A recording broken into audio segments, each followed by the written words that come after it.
Finally বন্ধুসকল আজি দিনটোতে অসমৰ যুৱক যুৱতীসকলৰ কাৰণে আহি পৰিছে এটা ভাল খবৰ।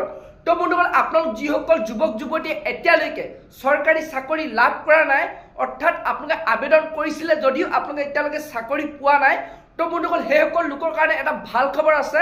তো বৰ্তমান চৰকাৰে 8টাকৈ আপোনালোকৰ বিভাগত চাকৰি পদ মুকলি কৰিছে, অৰ্থাৎ চৰকাৰ ফালৰ পৰা 8টা বিভাগত চাকৰি মুকলি কৰা হৈছে।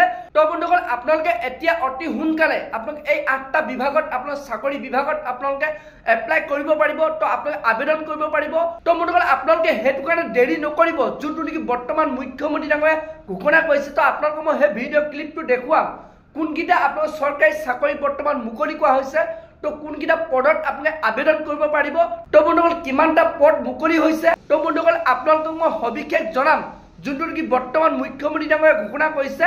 তো বন্ধুসকল আপোনালোকে সেইটো কাৰণে ভিডিঅ'টো একেবাৰে স্কিপ নকৰাকৈ আপোনালোকে চাই থাকিব, আৰু লগতে যদি আপোনালোকে মোৰ চেনেলটোত নতুনকৈ আহিছে চেনেলটো লাইক এটা কৰি দিব, পাৰিলে ছাবস্ক্ৰাইব কৰিব, লগতে আপোনালোকে বেল আইকনটো অন কৰি দিব। তো যেতিয়া এনেধৰণৰ খবৰ বা ইনফৰমেশ্যনবোৰ আহি থাকিব প্ৰথমে আপোনালোকে সেই ভিডিঅ'টো লাভ কৰিব পাৰিব।